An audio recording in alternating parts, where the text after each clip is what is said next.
영원한 것에 투자하는 인생이라는 제목으로 함께 말씀 나누기 원합니다.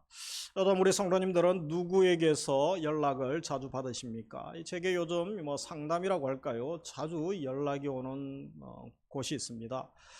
전화도 오고 문자도 오고 또 메일 홈페이지에 공개되어 있기 때문에 스팸 메일도 많이 옵니다. 그 내용이 뭐냐 하면 여기에 투자하세요. 이거 투자하기 참 좋습니다. 기회 놓치면 손해봅니다.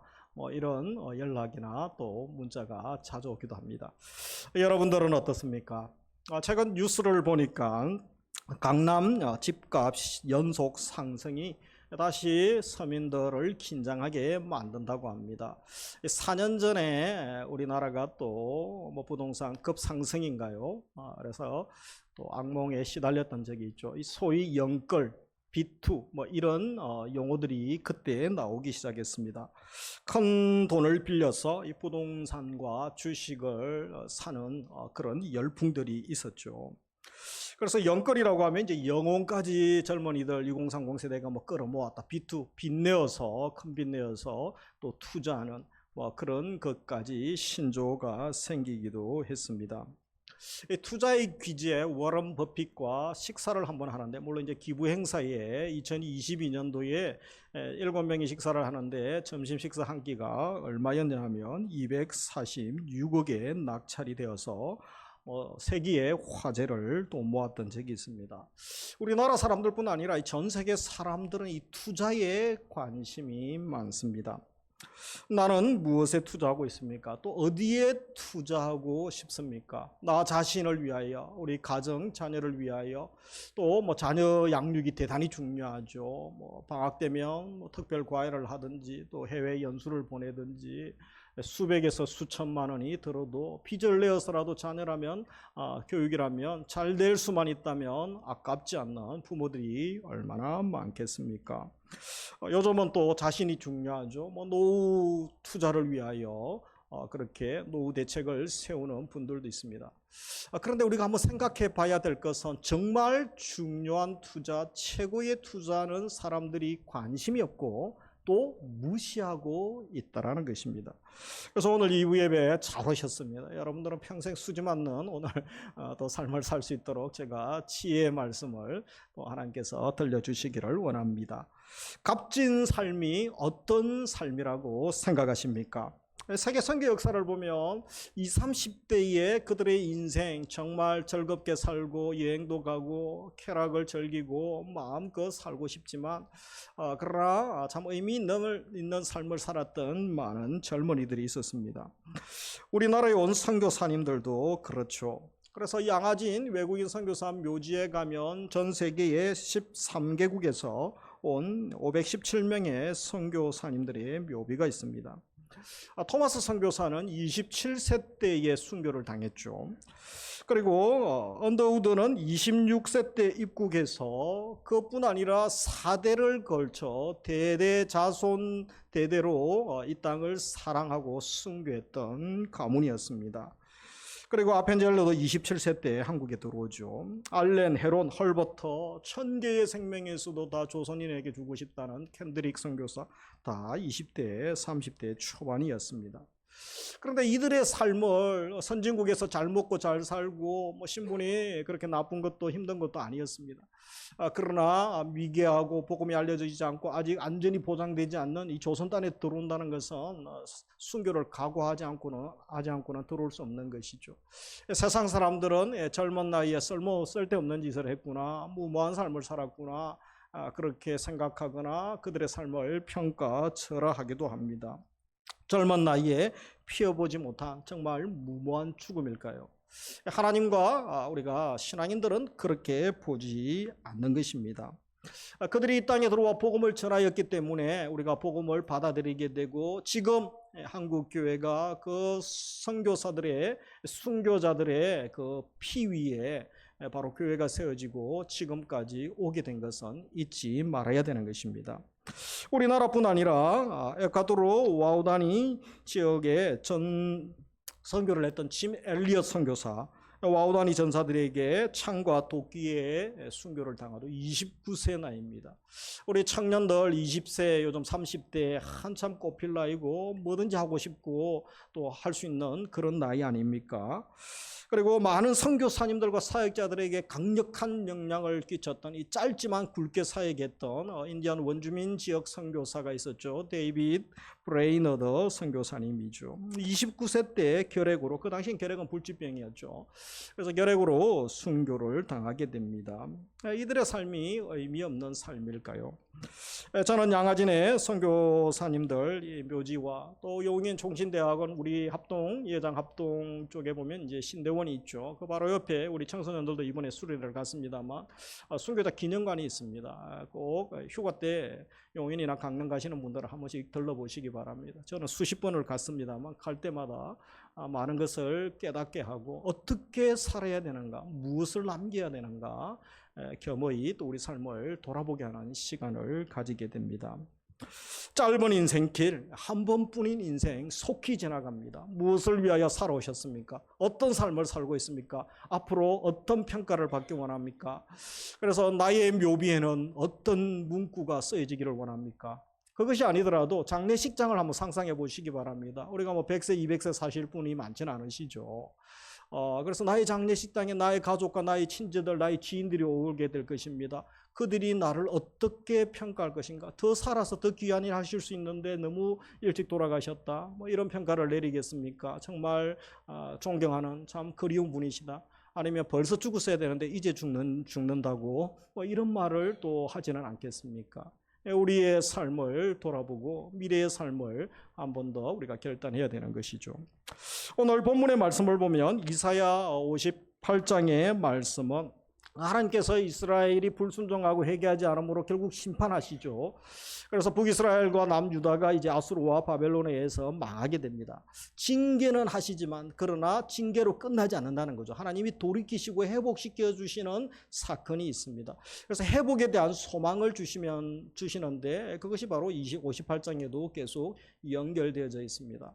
하나님이 기뻐하시는 금식을 하면서 또 주의 마음을 알고 주님이 주시는 그들에게 고난 가운데서도 심판 가운데서도 하나님께서 그들에게 은혜를 주시는 것이죠. 그래서 8절 읽었던 본문 이후에 보면 하나님이 기뻐하시는 금식을 행하는 자에게 약속의 말씀을 주시죠. 존귀한 약속을 주십니다. 의로운 자가 받는 복이 나오게 되죠.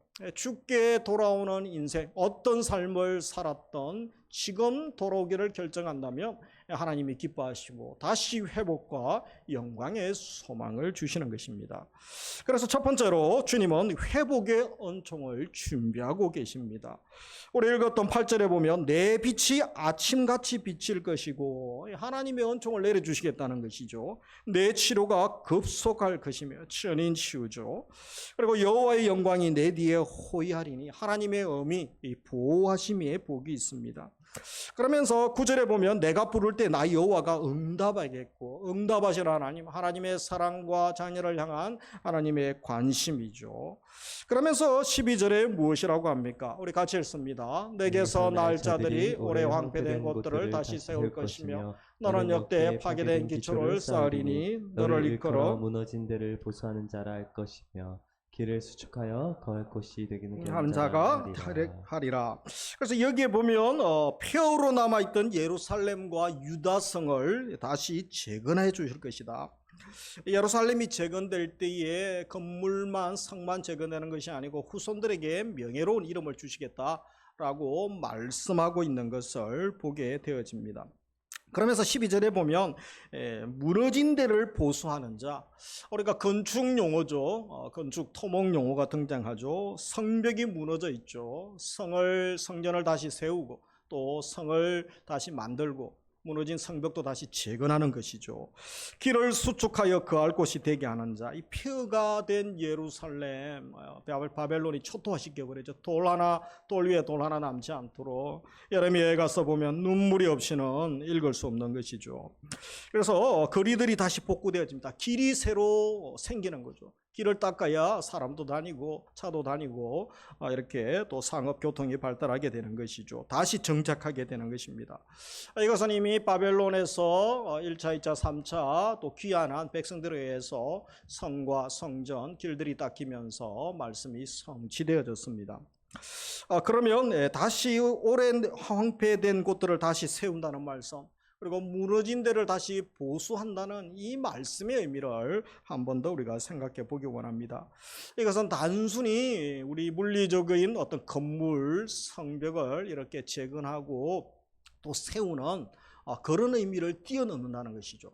이것은 하나님 나라의 재건이죠. 하나님 나라의 회복, 하나님 나라의 재건, 영적 재생산의 삶을 의미하는 것으로까지 확장할 수 있는 것입니다. 그래서 하나님께서 이런 일을 하는 자들을 어떻게 표현하고 있는가? 우리 11절 같이 읽겠습니다. 여호와가 너를 항상 인도하여 메마른 곳에서도 내 영혼을 만족하게 하며 내 뼈를 견고하게 하리니 너는 물된 동산 같겠고 물이 끊어지지 아니하는 샘 같을 것이라. 물된 동산 같게 해주겠다. 물이 끊어지지 않는 샘같이 되는 복을 주시겠다라고 말씀하죠. 말씀에 순종하는 자에게 하나님이 기뻐하시는 금식을 통하여 다시 하나님의 회복의 은혜를 주시는 것이죠. 하나님의 인도, 땅의 풍요, 다시 건강의 회복이 약속이 주어지게 됩니다. 그래서 예루살렘 교회가 다시 하나님의 언약 안으로 들어오게 되고 또 회복되어지는 물된 동산의 복이죠. 바로 기근 가운데 메마른 그곳에 물된 동산 같은 복이 주어집니다. 사실 우리나라도 지금 40도를 오르내리면 얼마나 덥습니까? 그리고 열대야가 벌써 한 30일, 25일, 30일 이렇게 지속되는 도시들도 많습니다. 살기가 너무 힘들죠. 중동은 더하기 10에서 20도 정도 더해야 됩니다. 50도 이상 오르내리지 않습니까? 얼마나 덥습니까? 물도 없습니다. 석유보다 물값이 더 비싸죠. 그래서 원유보다. 그래서 이 물이 생명입니다. 물이 있어야, 우물이 있어야 마을이 형성돼요. 그래서 아브라함 때나 이 고대 족장 시대 보시면 우물 전쟁, 그것이 생명이었기 때문에 부족이 사느냐 살지 못하느냐 우물 확보가 대단히 중요했던 것입니다. 물이 가득한 동산, 물이 끊어지지 않는 샘, 이것은 생명과 풍요를 말씀하는 것이죠. 지금 하나님께서 이스라엘 백성을 어디까지 회복시켜 주십니까? 이런 회복을 주시고 이런 번영을 주시겠다. 이스라엘에 대한 회복과 번영을 말씀하십니다. 이것은 영적인 이스라엘인 우리에게도 동일하게 주시는 말씀으로 받을 수 있습니다. 오늘 2부 예배 드리시는 성도님들에게 바로 이사야 58장 우리 11절 12절의 복이 우리 가정, 우리 사역의 현장에도 하반기에도 우리 교회에도 부어지기를 주님의 이름으로 축복합니다. 그래서 두 번째로 이 물된 동산 같던 삶, 물이 끊어지지 아니하는 샘 같은 삶을 살려면 우리가 어떻게 살아야 되겠습니까? 그것은 영원한 것을 위하여 투자하는 인생을 투자하는 삶을 사는 것입니다. 한번 따라하겠습니다. 영원한 것을 위해 인생을 투자합시다. 영원한 것을 위하여 인생을 투자합시다. 가장 복되고 최고의 투자라고 할 수 있는 것입니다. 그래서 가장 가치 있는 삶입니다. 이 두 가지를 오늘 말씀을 나누고자 합니다. 하나는 영원한 것이 무엇인가? 그리고 또 한 가지는 어떻게 투자하는 것이 값진 투자인가, 최고의 투자인가? 그것에 대한 말씀을 하기를 원합니다. 투자 좋아하시는 분들 제대로 된 투자, 중요한 투자, 최고의 투자법을 배우시고 또 성공하시기 원합니다. 그래서 영원한 것 세 가지가 있습니다. 영원한 것 세 가지. 첫째 영원한 것이 무엇입니까? 히브리서 1장 10절 또 주여 태초에 주께서 땅에 기초를 두셨으며 하늘도 주의 손으로 지으신 바라. 같이 읽습니다. 그것들은 멸망할 것이나 오직 주는 영존할 것이며 그것들은 다 옷과 같이. 그래서 11절에 보면 오직 주는 영존할 것이요 12절에 주는 여전하여 연대가 담이 없으리라. 누가 영원하다고 말씀합니까? 하나님이 영원하시다라고 말씀합니다. 시편 90편 2절에 보면 곧 영원부터 영원까지 주는 하나님이 신이다. 이렇게 또 말씀하고 있는 것을 봅니다. 이 하나님이 영원하시죠. 그리고 영원하신 하나님 바로 시작과 끝이 되시고 알파와 오메가가 되시고 처음과 나중이 되시는 분이십니다. 우리 하나님만 영원하신 것이 아니고 삼일체 하나님 모두가 영원하시죠. 예수님도 어제나 오늘이나 동일하시고 영원하신 분이십니다. 성령님도 영원하신 분이시다 라고 말씀하시는 거죠. 그래서 우리가 영원하신 하나님, 또 영원하신 예수님, 영원하신 성령님을 알고 또 성령님을 의지하는 삶이 얼마나 복된 삶인지 모릅니다. 두 번째로 영원한 것이 무엇입니까? 베드로전서 1장 24절에 보면 그러므로 모든 육체는 풀과 같고 그 모든 영광이 풀의 꽃과 같으니 같이 읽습니다. 풀은 마르고 꽃은 떨어지되 오직 주의 그의 말씀은 세세토록 있도다 하였으니 너희에게 전한 복음이 곧 이 말씀이니라. 오직 주의 말씀은 하나님의 말씀은 세세토록 있도다 말씀하죠. 그래서 말씀이 영원하다라고 말씀합니다. 하나님이 영원하시고 하나님이 영원하시기 때문에 하신 말씀도 영원한 거죠. 예수님이 무엇이라고 합니까? 마태복음 24장 35절 천지는 없어지겠으나 내 말은 없어지지 아니하리라 라고 말씀합니다. 이사야 40장 8절 풀은 마르고 꽃은 시드나 우리 하나님의 말씀은 영원히 서리라. 그래서 하나님이 영원하시기 때문에 하나님의 약속도 영원하고 반드시 영원하기 때문에 또 신실하신 하나님이 성취하시는 거죠. 이루신다는 것을 믿어야 되는 것입니다. 그래서 이왕 투자할 것이면 어디에다가 투자하는 게 지혜로운 투자고 최고의 투자입니까? 영원한 것에 투자하는 거죠. 이 땅에 투자하는 거 뭐 손해도 많이 보지 않습니까? 또 투기해가지고 목사님 살려주세요, 기도해주세요. 그렇게 하지 마시기 바랍니다. 영원한 투자, 하나님 기뻐하시는 투자, 말씀에 투자하는 것이죠. 말씀의 사람으로 연단되는 것입니다. 사실 우리가 방학 때 우리 자녀들 학원 보내고 또 해외 연수 보내고 하면 그죠? 뭐 집중과외, 고액과외도 하고 고3들은 또 더 투자하기도 하죠. 부모들이 얼마나 신경을 많이 쓰고 또 잘 되기를 그렇게 바랍니까? 우리 직장 사업하시는 분들 자격증을 따고 면허를 땁니다. 그리고 또 승진하기 위하여 새벽에도 학원 다니고 인강도 듣고 얼마나 투자를 많이 합니까? 그렇게 투자하고 에너지를 쓰는 것 이상으로 나는 하나님 말씀 배우고 또 하나님을 알려고 얼마나 몸부림하고 있는가 우리 삶을 물어봐야 되는 것입니다. 자신뿐 아니라 자녀들은 어떻습니까? 우리 가족들은 어떻습니까? 말씀에 투자하는 인생 되시기 바랍니다. 말씀에 투자하는 인생 결코 망하지 않습니다. 결코 손해보지 않습니다. 말씀에 투자하는 인생 하나님이 기억하시고 보상해 주시는 줄 믿으시기 바랍니다. 투자가 낭비가 아니죠. 말씀이 없으면 사사기로 들어갑니다. 그래서 결국은 자기 마음대로 행하다가 계속 350년 동안 어둠의 시대를 보내죠. 영적 사사기에 접어드는 것입니다. 말씀이 생명입니다. 말씀이 인생 메뉴이고 여러분 그 어두운 밤의 바다에 그저 등대 하나 보고 배가 들어오지 않습니까? 요즘은 뭐 위생지 배수도 있고 합니다만 그래도 이 등불, 인생의 등불 나침반 바로 말씀이라는 것입니다. 그러므로 달고 오묘한 하나님의 말씀을 가까이 하시고 말씀을 묵상하는 은혜를 주시기를. 그래도 우리 2부 예배 들으시는 분 정도 되시면 말씀 읽다가 정말 맛있는 아이스크림보다 더 답니다. 꿀보다 더 답니다. 이 정도 고백을 한번 경험해 보셔야 되지 않습니까? 인생에 말씀 읽다가 밤을 새고 눈물을 흘린 적이 몇 번이나 있습니까? 한 번도 없으면 다시 한번 또 시도하시고 기도해 보시기 바랍니다. 이 세 번째로 영원한 것이 무엇입니까? 요한일서 2장 17절에 보면 이 세상도 그 정록도 지나가되 오직 같이 읽습니다. 하나님의 뜻을 행하는 자는 영원히 그하느니라. 그래서 하나님의 뜻을 행하는 자죠. 사람이 영원합니다. 어떤 사람이 영원합니까? 주의 뜻을 행하는 자가 영원할 것이다. 사실 주의 뜻을 행하지 않는 자도 영원합니다. 그들은 어디에서 영원하죠? 지옥에서 영원한 영벌, 고통 가운데 삽니다. 그러나 주의 뜻을 행하는 자는 천국에서 하나님과 영생복락 누리며 영생의 삶을 살게 되는 것이죠. 그러므로 사람을 돕고 양육하는 것이 대단히 중요한 것입니다. 이 세상의 모든 것 다 사라질 것이죠. 내가 붙든 것들 그렇게 오래 갑니까? 아무리 맛있는 특식 외식을 해도 그죠? 뭐 한 끼 먹고 나면 또 저녁 되면 또 다시 배고프지 않습니까? 맛있는 아이스크림 먹고 뭐 과일 먹어도 해외에서 또 맛있는 요리를 먹어도 잠깐인 것이죠. 사입는 것들 다 마찬가지입니다. 시간이 지나면 흔적도 없이 사라지고 또 허무만 남는 것들이 너무 많습니다. 그것을 잡기 위해 내 인생을 다 허비하는 것, 하나님의 목적을 발견하지 못하고 그것에 나의 젊음, 나의 시간, 물질 모든 것을 다 투자한다면 얼마나 하나님 앞에 섰을 때 부끄럽고 안타깝겠습니까? 성취의 기쁨이 영원하지 않는 것이죠. 오늘 2부 예배 드리시는 성도님들에게는 지혜를 주셔서 영원한 것을 알고 영원한 것에 투자하는 은혜를 주시기를 원합니다. 그리고 또 한 가지, 영혼뿐 아니라 뭐죠? 영혼이 중요합니다. 영혼, 나의 영혼, 우리 자녀들의 영혼, 영혼을 위하여 투자하는 삶이 대단히 복된 삶인 것이죠. 그래서 어떻게 이 영원한 것을 어떻게 내 삶에 조명해 나갈 수 있습니까? 이 거룩한 투자를 하는 것입니다.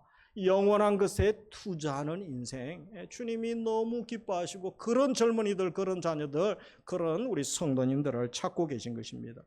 예수님의 천국 비유 중에서 진주를 찾는 비유가 나오죠. 진주장사가 진주를 찾기 위하여 여기저기를 찾아다닙니다. 그러다가 밭에서 어느 날 진주를 발견합니다. 그의 재산을 다 정리하여서 진주를 사기 위하여 그는 노력하죠. 밭을 사게 됩니다.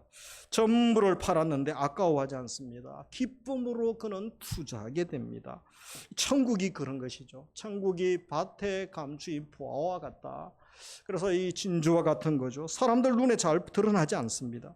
그 가치를 모르는 사람은 밭에 묻혀 있어도 아무런 관심이 없습니다. 살려고 하지 않습니다. 아는 사람만 전 재산을, 전 젊음과 에너지와 시간을 다 들어서라도 그것을 살려고, 그것을 누리려고, 만지려고 하는 것이죠. 우리에게 그런 영적인 것을 보는, 참보배를 보는 눈을 주시고 발견하게 하시고 또 그것을 살 수 있는, 그것을 발견했다면 또 누릴 수 있는 기쁨을 주시기를 원합니다.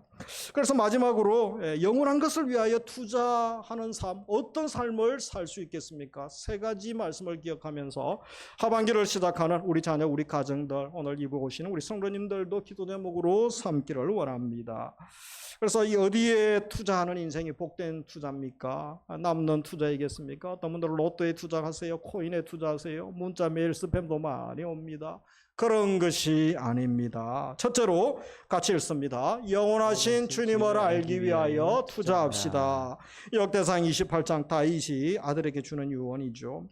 내 아들 솔로몬아, 너는 내 아버지의 하나님을 알고 온전한 마음과 기쁜 뜻으로 섬길지어다. 다윗이 아들에게 큰 나라를 너에게 주겠다. 뭐 땅을 숨겨놓은 부동산이 많은데 사실 왕궁 지하에 지하 3층에 보면 너만 알려고, 너에게 주려고 내가 검은 보화를 엄청 많이 숨겨놓았다. 그런 거 물려주는 것이 아니죠. 내 아버지의 하나님을 알고 온전한 마음과 기쁜 뜻으로 섬기라. 그래서 하나님을 아는 게 최고다. 하나님 없으면 다 가져도 제로, 마이너스 아닙니까? 그저 괄호 안에 다 넣어가지고 곱하기 0을 만들어 버리는 거죠. 빵입니다, 빵. 그래서 하나님을 아는 것, 이 다윗은 그것을 경험했던 것이죠. 아들이 그것을 경험하기를 원했던 것입니다. 그래서 오늘 세상에 많은 유혹, 세상에 많은 모임들 다 버리고 예배 자리에 나오신 분들, 예배에 성공하신 분들 대단하십니다. 주님이 기뻐하시는 줄 믿습니다. 옆에 분들과 인사합시다. 참 대단하십니다. 참 대단하십니다. 그래서 여러분 예배에 성공해야 됩니다. 예배에 성공해야 가인처럼 안 되고 데마처럼 안 되고, 예배에 실패한 사람들이 얼마나 인생이 비참하고 인생이 또 절망, 허무 가운데 살아가는 자들이 얼마나 많습니까? 다윗이 솔로몬에게 하나님을 알고 온 마음 다하여 섬기라고 합니다. 베드로가 정말 가슴 아픈 그런 주님을 부인하고 주님을 저주했던 사람 아닙니까? 그의 유언 같은 마지막 메시지가 무엇입니까? 베드로후서 3장 18절 같이 읽습니다. 오직 우리 주 곧 구주 예수 그리스도의 은혜와 그를 아는 지식에서 자라가라. 아멘. 그래서 세 번이나 예수님을 부인하고 맹세 저주했던 자, 유언같이 남긴 권면, 주님을 안다고 했는데 사실 보니까 제대로 몰랐던 거죠. 그러니까 겁이 나고 또 저주하고 도망가지 않습니까? 그래서 그가 마지막으로 남기는 유언이 무엇입니까? 주님을 제대로 아십시오. 주님을 아는 지식에서 경험하는 거죠. 만나서 체험하는 거. 자라가십시오 라고 말씀하고 있습니다. 주님 제대로 모르면 망하는 거죠. 주님 제대로 모르면 죄 짓는 자리에 나아가게 됩니다. 죄를 지어도 죄를 짓는지 모릅니다. 마귀에게 이용당해도 속는 줄도 모르는 것입니다. 날마다 주님을 묵상하고 사랑하고 알기를 힘쓰는 우리 성도님들 되시기를 원합니다. 그래서 우리가 주님을 알고 이 하나님의 이름을 알아야 됩니다. 하나님의 이름을 의지하는 자 얼마나 주님이 기뻐하시는지 모르죠. 하나님의 이름은 견고한 망대라고 하죠. 잠언 18장 10절 같이 읽습니다. 여호와의 이름은 견고한 망대라. 의인은 거리로 달려가서 안전한 평안함을 얻느니라. 다음에 또 이 말씀을 나누겠습니다만 여호와의 이름, 하나님의 이름을 얼마나 알고 있습니까? 견고한 망대, 그죠? 맹수가 어린 사슴을 추격합니다. 언덕에서 사슴이 살려고 달려갑니다. 주위의 들판에 도망갈 데가 없습니다. 그런데 그죠? 망대가 하나 있죠. 망대 위에 올라가는 거죠. 여호와 이름이 그렇다는 것입니다. 맹수가 추격하는데 그를 살리는 것이 무엇입니까? 여호와 이름이라고 말씀하는 거죠. 엘로힘, 전능하신 하나님, 그리고 엘로이, 목자이신 하나님, 여호와 라파, 치유하시는 하나님, 또 니시, 성리 주시는 하나님, 우리 하나님의 이름이 얼마나 많습니까? 만군의 여호와 하나님, 하나님의 이름을 얼마나 알고 있습니까? 전능하시고 전지하시고 무소부재하시고 만군의 여호와가 되시고 또 나의 목자가 되신 우리 하나님을 알고 또 하나님을 의지하는 삶이 복된 삶인 것입니다. 요즘 나는 어떤 하나님의 성품을 묵상하고 있습니까? 어떤 하나님을 만나고 있습니까? 하나님의 이름을 아는 것은 알면 알수록, 묵상하면 묵상할수록 확신이 옵니다. 기쁨이 옵니다. 하나님이 주시는 안정감을 경험할 수가 있는 것입니다. 그래서 하반기에는 영원하신 주님을 알기 위하여 더욱 힘쓰는 우리 성도님 되시기를 주의 이름으로 축복합니다. 두 번째로 어디에 투자해야 되겠습니까? 하나님을 아는 것이고 첫 번째, 두 번째는 같이 읽습니다. 내 인격의 변화와 성숙을 위하여 투자합시다. 디모데후서 3장 16절에 보면 성경 주신 이유죠. 네 가지 기능, 모든 성경은 하나님의 감동으로 된 것으로 네 가지 기능이 나오죠. 17절 같이 읽습니다. 이는 하나님의 사람으로 온전하게 하며 모든 선한 일을 행할 능력을 갖추게 하려 함이라. 그래서 성경 주신 목적이 네 가지 기능이 있는데 결국은 사람을 온전하게 하는 거죠. 말씀 교육을 받아야 하나님의 사람으로 온전하죠. 그 다음에 또 사역을 할 능력을 주시죠. 온전한 사역이죠. 15절에 보면 먼저 온전한 구원이죠. 영적으로 새로 태어나는 게 제일 중요하고 그 다음에 온전한 인격, 온전한 사역. 이 순서는 절대 바뀌어서는 안 된다고 제자 훈련할 때 자주 말씀을 하죠. 여기에 보면 온전하게 하다라는 단어가 나옵니다. 원어적으로 보면 준비하다, 구비하다, 무장하다가 나오죠. 그래서 여러분 우리나라도 특수부대에 또 특공대 요원들이 많지 않습니까? 비밀 요원들도 많죠. 훈련의 강도를 따라 훈련이 얼마나 강도 높은 훈련을 받았느냐에 따라서 이들의 또 임무가 달라지게 되는 것입니다. 우리도 영적인 훈련이 대단히 중요하죠. 예수님의 제자 훈련을 통하여 또 제자로 변화되는 것입니다. 제자는 태어나는 것이 아닙니다. 훈련을 통하여 무장되고 준비되는 것입니다. 여러분 세상의 공부, 교육은 무엇입니까? 지식을 더하는 거죠. 이것이 사람을 변화시키지 않습니다. 우리 교회도 제자 교육이라고 하지 않습니다. 성경 공부라고 하지 않습니다. 그런 것은 다 하지 않습니다. 훈련하죠. 그죠? 제자 훈련, 각종 훈련. 훈련이 변화시키는 거죠. 책을 100권 읽은 군인이 있습니다. 총 주면 총 쏠 수 있습니까? 못하죠. 그래서 군대에 가서 훈련을 받고 또 교관의 강의를 듣고 조교들에 의해 가지고 또 연습을 하죠. 계속 피 터지게, 그래서 PRI라고 그죠? 피 터지고 뭐 알 터지고 그러나요? 계속 반복해서 전시에는 바로 엎드려서 적을 향하여 총을 쏠 수 있도록 이렇게 강도 높은 훈련을 하게 됩니다. 영적인 하나님의 나라 군사들은 더 강도 높은 훈련을 하는 것이죠. 훈련이 사람의 체질, 그의 생각까지도 바꿀 수 있는 것입니다. 성령께서 역사하셔야 되는 것이죠. 그래서 이 어렵고 또 어지러운 세상 가운데 말씀으로 무장하고 말씀의 종으로 사는 것은 대단히 중요한 것입니다.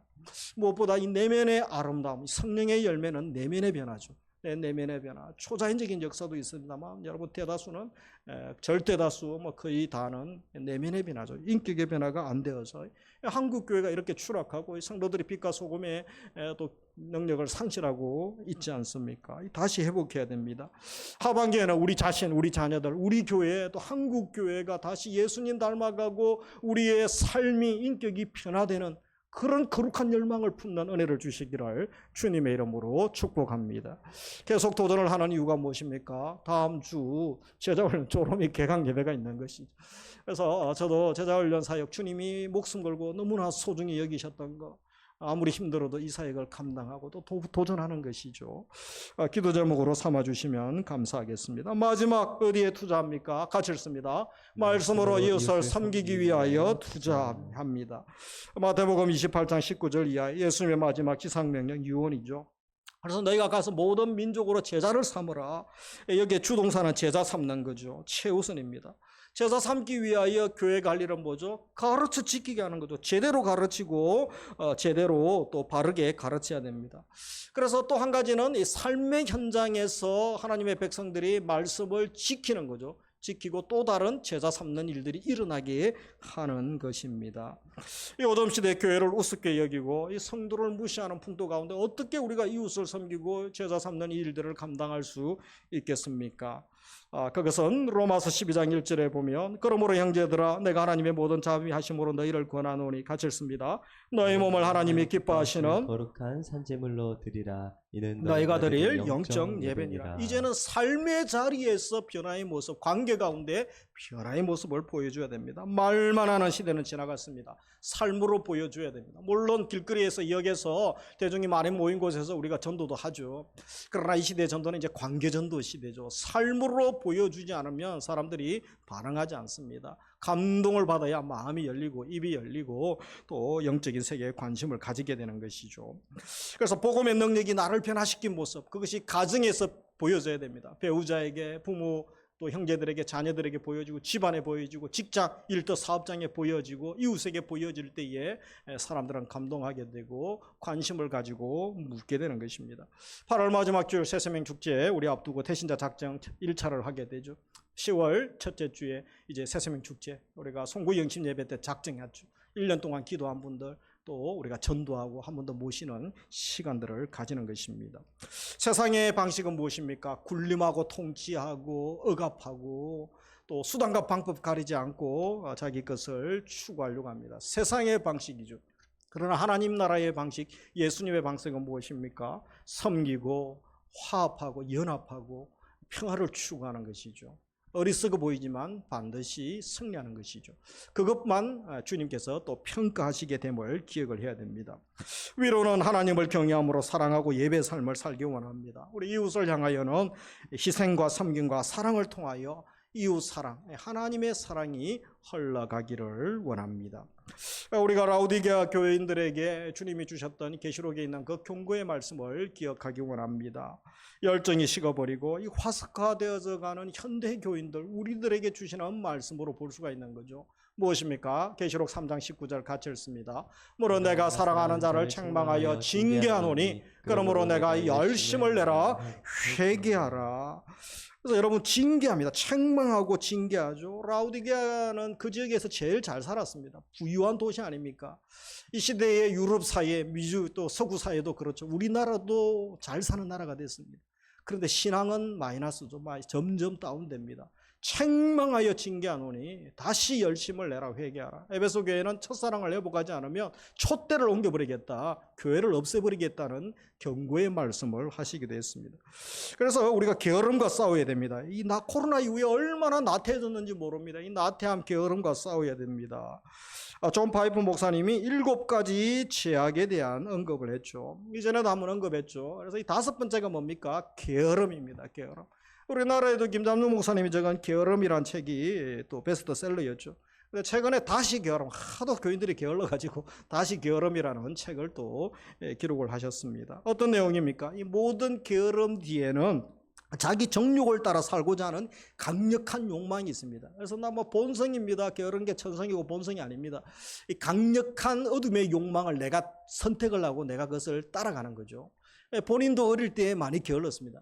그런데 왜 그랬느냐 따져보니까 목적을 발견하지 못하고 삶의 이유를 발견하지 못했기 때문에 그런다는 거죠. 우리가 하나님의 목적을 발견하고 왜 살아야 되는지 그 이유를 발견하며 열심을 내죠. 본질을 추구하는 삶을 살고 또 하나님의 성령께서 또 힘주시고 위로하시고 격려하심으로 이런 삶을 살아갈 수가 있는 것입니다. 우리 제자 훈련할 때 필독서를 읽죠. 찰스 햄멜의 늘 급한 일로 쫓기는 삶. 이 현대인들이 얼마나 바쁩니까? 그래서 긴급한 일의 행포에 시달리고 있죠. 늘 바쁜데 정말 중요한 것은 하지 않습니다. 중요한 것은 해야 될 것은 놓치고 무관심하고 늘 그냥 긴급한 일에 쫓겨다니다가 피곤하고 지치고 녹초가 되는 것을 봅니다. 그래서 정말 우선순위가 무엇인가를 우리가 훈련할 때 또 훈련하게 되죠. 정말 중요한 것을 놓치고 무관심한 자의 모습이 나의 모습은 아닙니까?